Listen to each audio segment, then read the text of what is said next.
30절에서 37절의 말씀을 가지고 이세벨을 내려 던지라, 이런 제목으로 말씀을 전하겠습니다. 12월 우리는 교회 절기에는 여러 절기가 있습니다. 주현절, 또 사순절, 오순절, 대림절, 이런 절기들이 있는데 그중 교회에서 가장 주요시되고 있는 절기가 12월 대림절 또는 대강절로도 불려지는 대강절입니다. 교회 절기로서 대림절은 그리스도의 탄생을 기념하는 성탄절 전에 4주간을 가리킵니다.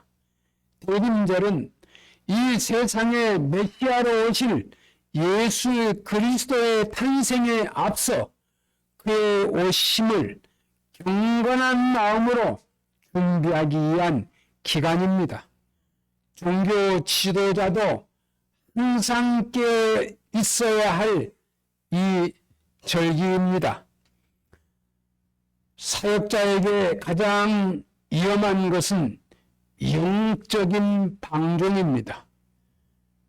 사역자가 영적 분별이 없이 방종하면 지도자뿐만 아니라 그 교회, 종교기관은 큰 위기에 처하게 됩니다. 월드 제인 보스는 그의 저서에 주님은 나의 최고봉이란 책을 썼는데 여기에서 사역자들이 종교적 유행이나 이상의 흐름에 취해 영적 성공에 눈독을 들이는 것이 영적 방종의 시작이다라는 말을 했습니다. 성경 누가복음 70인역이 사역에서 가시적 성공을 거두고 돌아와 그 사실을 보고하자 예수님은 너희 이름이 하늘에 기록된 것으로 기뻐하라는 말씀을 하셨습니다. 복음을 전하는 사역자, 우리는 영혼을 구원하는 데 머물면 안 되고 그를 제자로 만들어야 합니다. 영혼 구원은 오직 하나님의 은혜로 이루어지는 것이며 진정한 사역은 구원받은 사람들이 제자가 되어 하나님께 순종하게 하는 것입니다. 하나님의 일은 마치 최선을 다하는 것과 자랑하지 않는 것입니다. 자랑하려 하지 않을 때 우리는 비로소 이 사역자의 올바른 자세를 갖추게 되는 것입니다. 사탄 마귀는 사역자에게 교만을 슬쩍 집어넣어 우리를 무너뜨리려고 합니다. 이 사탄 마귀가 교만한 방법을 써요. 옛날에 그렇게 착한 사람이 얼마나 교만해지고 세상 말로 뻔뻔한 그런 사람이 되어 있는 경우가 많아요. 특히 여러분 선거를 할 때 선거 그 후보자 당선 후보자들은 너무너무 겸손하고 잘할 것처럼 보이죠. 근데 딱 당선이 되면 언제 그러느냐는 식으로 바뀌는 경우가 있어요. 그때는 국민이 최고다. 정말 다 해드리겠습니다. 당선되고 나면 달라지는 거예요. 예? 이러면 안 되는 거예요. 사람은 말에 대한 책임을 지고 살아요. 부모가 자식 앞에 책임을 지고 자식은 부모 앞에서 약속을 지켜주고 그래야 바른 가정이 되고 좋은 가정이 되는 거예요. 오늘 본문 말씀에 나오는 이세벨이란 이름은 이름이 뜻이 좋아요. 정결하다는 뜻을 가지고 있어요. 깨끗하다는 뜻이죠. 예? 얼마나 좋아요? 아, 저 사람 깨끗한 사람이야. 얼마나 이세벨이 깨끗한 사람이란 그런 이름의 뜻을 가지고 있어요. 그런 뜻을 가지고 있으나 그녀의 행적은 악하고 더러운 삶을 삽니다. 그 사람은 이름은 뜻은 좋은데 행적이 악하고 더러운 삶을 살았다는 거예요. 자기 남편인 아방은 물론 북이스라엘 전체를 우상 숭배로 타락시키고 수많은 하나님의 선자들을 잡아 죽였던 장본인입니다. 이세벨은 시돈왕 에발의 딸이며 벨의 족속이고 출신인 이 여인인데, 아방은 이방 민족과는 결혼해서는 안 된다는 모세의 율법을 무시하고서 이세벨을 아내로 맞은 겁니다. 그러니까 왕이 잘못된 거예요. 절대 결혼하지 말아야 할 대상을 결혼한 거예요. 이게 중요한 거예요. 옛날에는 결혼하면 저 집이 양반인가. 지금은 그런 거 없어요. 옛날에는 양반 쌍놈이 많이 있었어요. 저 어릴 때만 해도 저 성은 양반 성씨가 아니야. 막 그랬어요. 참 중요한 이 아방이 그걸 못한 거예요. 왕의 책임이에요. 왕이 결혼하지 말아야 할 여인과 결혼해가지고 이 세대를 부인으로 암으로 맞아들였어요. 아방은 이방 민족과는 결혼해서는 안 된다는 이 모세의 율법을 무시하고 이세벨을 아내로 맞았다가 자기 자신까지도 악령의 사람이 되었고 이방과 이스라엘을 사로잡는 이세벨 같은 여자의 마지막은 참으로 비참하였습니다. 그 이세벨의 마지막이 비참하였어요. 하나님의 예언의 말씀은 누구도 거역하거나 피할 수 없는 공의로운 심판입니다. 여러분, 저 사람이 하나님 말씀대로 안 사는데 사업이 잘 되고 성공했다고? 여러분 절대 부러우면 안 됩니다. 저 교만한 사람이 잘 됐다고? 부자가 됐다고? 여러분 그거 부러워하면 안 됩니다. 그건 하루아침에 무너질 수 있고 하루아침에 죽을 수 있어요. 교만한 사람.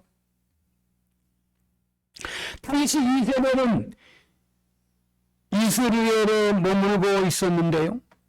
여호가 반란을 일으켜 자기 아들 요람이 죽음을 당하고 유다 왕 아하시스까지 죽음을 당했다는 소식을 듣습니다.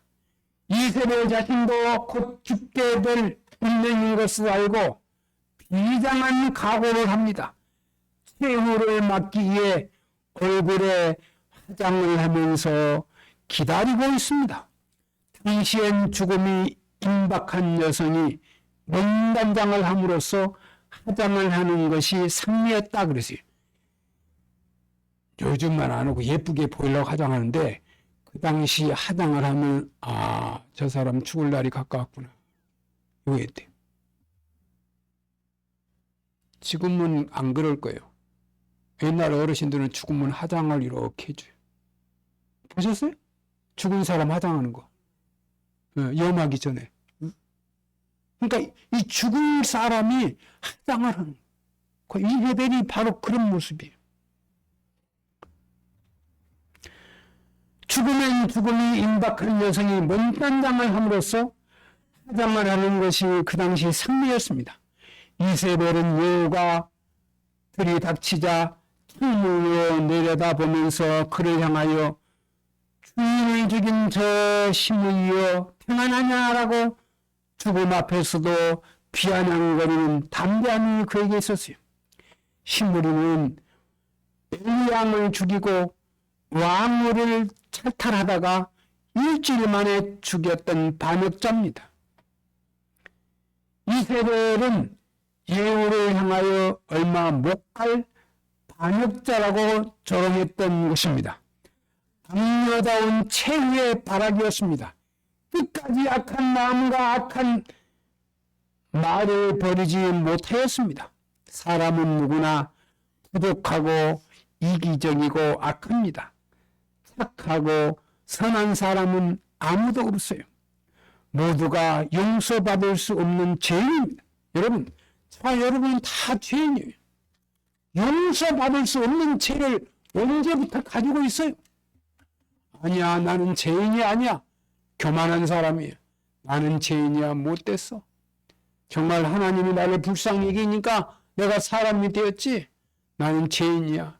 마음속부터 죄 중에 태어났고 우리 부모도 죄를 많이 짓고 나도 삶 속에 죄를 짓고 사람의 마음은 그런 마음을 가지고 있어야 예수 앞에 그 사람이 사람다운 모습을 살고 있는 거예요.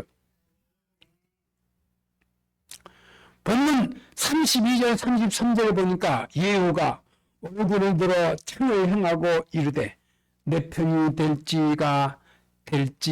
자가 누구냐 하니 두어 그 내시가 예후를 내다보는지라 이르되 그를 내려 던져라. 예후가 보니까 그를 내려 던지라 하니 내려 던짐에 그의 피가 이 담과 말에서 튀더라. 예후가 그의 시체를 밟으니라. 열왕기상 21장에 보면 1장에서 17절에 보면 이 아합과 이세벨이 나봇의 포도원에 이 담이 나서 그래서 빼앗으려고 하다가요. 나봇이 응하지 아니하자 이세벨이 불량배를 세워서 거짓 증거를 하며 돌로 쳐 죽이고 포도원을 빼앗았어요. 욕심은 끝이 없어요. 욕심을 태우기 위해서 누구의 것이라도 빼앗고 죽였던 사람이 바로 이세벨입니다. 결국은 욕심 때문에 남에게 눈물과 상처와 손해와 죽음을 주고 결국 그 욕심으로 인하여 자기 자신도 더 비참하게 죽게 됩니다. 본문에서 예후는 자기를 반역자라고 비아냥거리는 이세벨을 올려다보면서 내 편이 될 자가 누구냐 하니 두어 내시가 나타났고 이세벨은 높은 곳에서 던짐으로 피가 여기 보니까 담과 말에서 튀었고 예후가 발로 밟은 것이다. 이세벨이 욕심으로 인하여 결국 시체가 되어 피가 터지고 밟히게 되어 개밥이 된 것이에요. 예? 못된 거 저거 개밥이가 돼야 돼 그러잖아요. 바로 이세벨이 그렇게 된 거예요. 인간은 가치지향적인 존재입니다. 인간이 인간다운 것은 가치를 추구하기 때문에 여러분 사람이 사람도 사람은요 사람을 보면 칭찬하고 즐겁게 하고 막 상냥하고 이게 사람이에요. 요만한 사람은 그렇잖아요. 이 사람 힘들고 저 사람 힘들고 비아냥되고 순종하지도 않아요. 목사 설교 되면 뒤에 가서 목사가 나 때렸어 이런다고. 이게 현실이에요. 교만한 사람 막 비아냥거리는.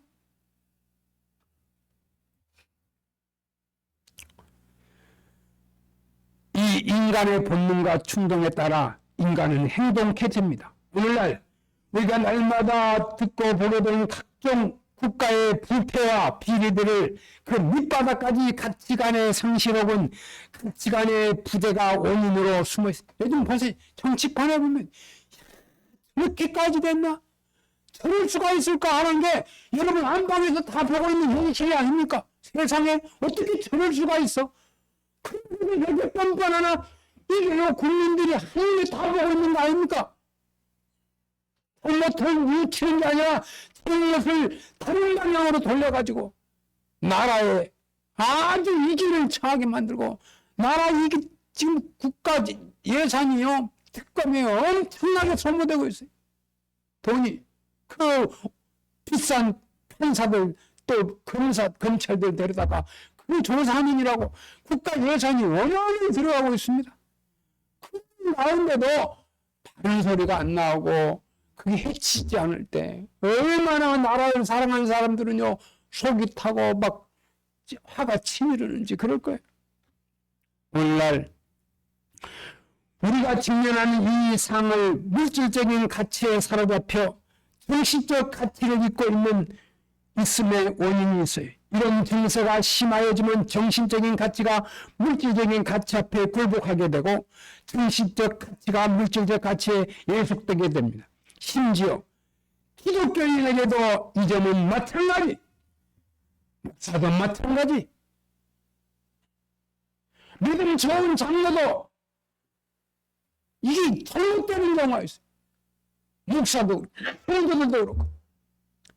여러분, 하나님은 다 보고 계십니다. 한국교회 교인들에게 이런 수준으로 예수 믿는 경우가 허다합니다. 일컬어 배금주의 지배되는 사회가 신앙은 돈 우상이 때문에 이 배금주의 법은 돈 우상이에요. 그게 전부 다 돈을 긁어 모으는 거예요. 성인도 다 돈이야. 예? 미국에도 돈. 세계 다 강대국이라는 사람 돈. 예? 돈에 치우치자 보면 정신이 제정신이 아닙니다. 미국도 세계를 다 감싸야 돼. 미국도 노력해야 잘 살 수가 있어. 응? 노력해야 돼. 기술을 투자하고 수출을 해야 되고 근로성을 가지고 온 국민이 일해야 잘 사는 거지. 우리나라 일본 근로자들은 잘 삽니다. 왜? 일을 열심히 하잖아요. 대학을 그렇게 하고 대학원까지 나와서도 팔을 새도록 불 켜고 연구실에서 이게 한국의 근로성이에요. 일을 열심히 하는 사람은 잘 살게 되어 있어요. 그냥 뭐 투기하고 뭐 그냥 이용해가지고 정치판에 들어서가지고 또 한 잔, 이거 아닙니다.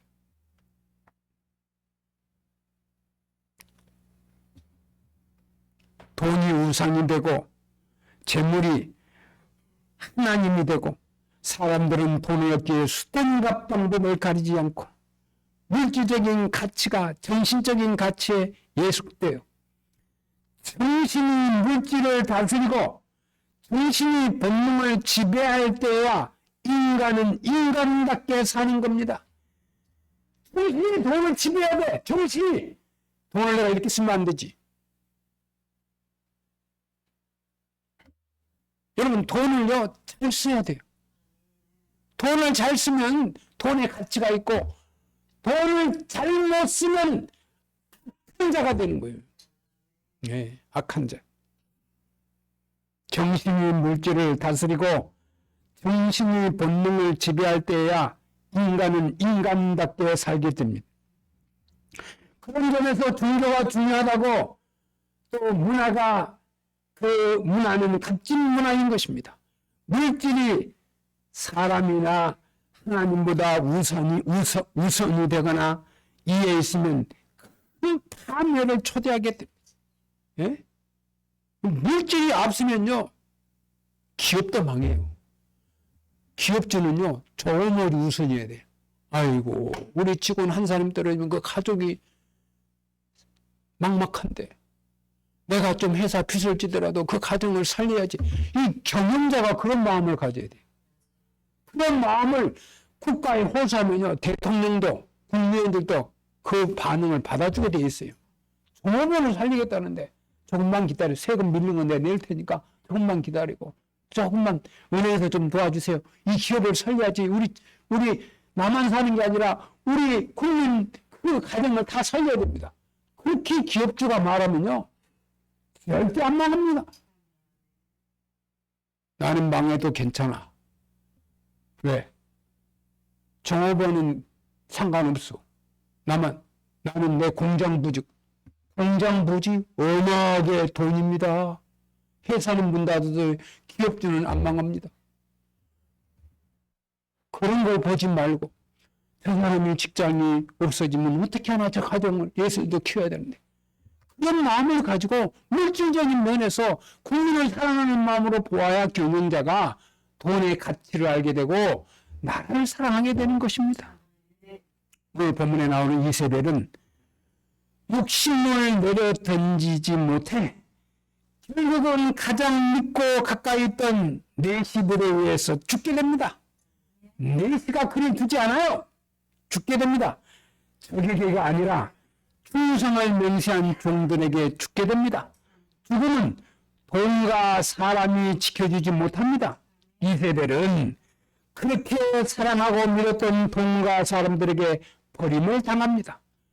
욕심은 신앙으로 내가 내려 던지지 못하면 욕심과 물질과 사람에 의해 내던지게 되어 있습니다. 이런 사실을 기억하면서 욕심을 내려 던지고 하나님을 믿고 신뢰하는 복된 삶을 사시기를 주의 이름으로 축원합니다. 본문 말씀 36절 37절에 돌아가서 전하니 예후가 이르되 이는 여호와께서 그 종 디셉 사람 엘리야를 통하여 말씀하신 바라 이르기를 이스라엘 토지에서 개들이 이사벨의 살을 먹은지라. 그 시체가 이스라엘 토지에서 거름같이 밭에 있으리니 이것이 이세벨이라고 가리켜 말하지 못하게 되니라 하셨느니라 하셨더라. 이세벨은 몸은 두 골과 이 발과 손만 남았고 개들이 살을 먹었다고 엘리야 선지자가 예언한 그대로 이루어집니다. 밭에 거름이 됐다는 것입니다. 시체들이 개들이 먹는 것은 가장 부정한 사람이었고 채용을 하는 것입니다. 이세벨은 아방을 바울 숭배로 이끌고 스마리아의 바알 신전을 건립하고 참 하나님 싫어하는 일을 가장 많이 하는 자가 이세벨. 이스라엘 종교를 박해하고 우상화했습니다. 수많은 여호와의 선지자와 성도들을 죽이고 박해하는 끔찍한 사람이었습니다. 자신은 물론 왕과 온 국민을 하나님께서 우상으로 떨어뜨리는 용서받을 수 없는 큰 범죄를 범한 것입니다. 그 결과 육신은 개밥이 됐고 밭에 거름이 된 것입니다. 인간 존재의 불안은 미래를 알지 못하는 데서 비롯됩니다. 그래서 누군가가 미래를 예언할 때 우리는 자연스럽게 호기심을 갖고 그에게 끌립니다.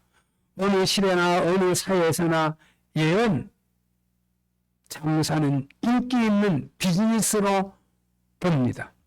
수많은 미신이 여기서 파생하기도 합니다. 그러니까 우리는 건강하고 참된 신앙과 우리에게 긍정적으로 아무 이익이 없고 무해하기만 한 미신의 차이를 분별하기 어려워합니다. 성경에 기록된 하나님의 약속을 굳게 붙든다면 이 주술적인 예언에 미혹될 이유가 아무것도 없어요. 이 정치가 주술에 말리면은요, 무슨 도사 말을 믿고, 무슨 무당 말을 믿고, 이래가지고는 정치가 아니에요. 온전한 국민을 사랑하는 마음을 가지고, 나라의 미래를 생각하는 마음으로, 온 정치인들이 힘을 모아서 세계 경쟁력에서 이겨낼 수 있고, 버티고 나아갈 수 있는 길을 힘을 모아야지. 어떤 주술적으로 모아가지고 이렇게 한다지 저렇게 한다지 이게 어디서 있는 법입니까? 이미 성경에 예언되어 있는 법. 예언되어 있는 망하는 기술 하는 거예요. 성도 여러분, 성경은 누구를 막론하고 우상 숭배자는 지옥에 갑니다. 계시록 21장 8절입니다. 또 십계명 제1계명과 2계명은 우상 숭배를 하지 말라고 명령합니다. 하나님의 다른 신을 섬기지 말아야 하는, 물론 하나님보다도 앞서거나 사랑하거나 중요한 것이 있으면 바로 그것이 현대인의 우상입니다.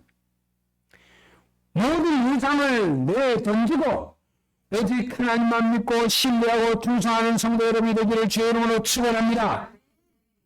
이 현 시대의 이세벨은 가거나 멀리 있지 않냐고 내 안에 있고 내가 이세벨일 수가 있어요. 잘못하면 나와 여러분이 이세벨처럼 살아가는 경우가 있어요. 이를 부정할 사람은 아무도 없을 겁니다. 우리 안에 있는 악함과 욕심과 우상을 던지고 하나님만 잘 섬기는 사랑과 축복의 백설교회 성도가 되기를 축원합니다. 다가오는 성탄절을 바라보며 2025년 대림절 예수 그리스도는 저주를 내어 쫓기 위하여 오신 것입니다. 저주받을 수 없는 사람을 저주의 대상을 왜 쫓기 위하여 저주받은 사람을 살기 위하여 예수님이 오신 겁니다. 성경에 나는 빛으로 세상에 왔나니 물은 나를 믿는 자는 어둠에 거하지 않게 하려 함이로다. 요한복음 12장 46절. 예수 그리스도는 영생을 주기 위해 오셨습니다. 아버지께서 아들에게 주신 모든 사람에게 영생을 주려 하시려고 만민을 다스리는 권세를 아들에게 주셨으므로 영생은 곧 유일하신 참 하나님과 그가 보내신 자 예수 그리스도를 아는 것이라고 요한복음 17장 2절 3절에 말씀합니다. 요한복음 3장 16절 17절 말씀에 하나님이 세상을 이처럼 사랑하사 독생자를 주셨으니 이는 그를 믿는 자마다 멸망하지 않고 영생을 얻게 하려 하심이라. 하나님이 그 아들을 세상에 보내신 것은 세상을 심판하려 하심이 아니요 그로 말미암아 세상이 구원을 받게 하려 하심이라고 말씀하고 있습니다. 예수 그리스도는 생명의 빛으로 오십니다. 여러분, 2025년 대림절을 맞이하여 예수 그리스도의 탄생을 나와 여러분은 성탄절을 준비하면서 구주가 오신다는 그런 기쁨으로 여러분 성탄절을 준비하시기를 바랍니다. 생명의 빛으로 오신 예수 그리스도를 세상 땅끝까지 전하는 우리 백석교회 성도 여러분이 되시기를 주의 이름으로 축원합니다. 기도드리겠습니다. 오늘 또 살아계셔서 우리와 함께 계시는 주님, 이 새벽을 내려 던지라. 이 경고의 말씀, 내 자신이 이세벨이라면 회개하고 하나님 기뻐하는 편에 서게 하옵소서. 전능하신 주님, 우리 백석교회를 사랑하시고 축복하셔서 내가 마무리되어가는 이때 우리 백석교회 모든 성도들이 영육이 강건해지고 새 힘을 주셔서 주님 오시는 성탄절을 기쁨으로 맞이할 수 있도록 인도하옵소서. 예수님의 이름으로 기도드리옵나이다. 아멘.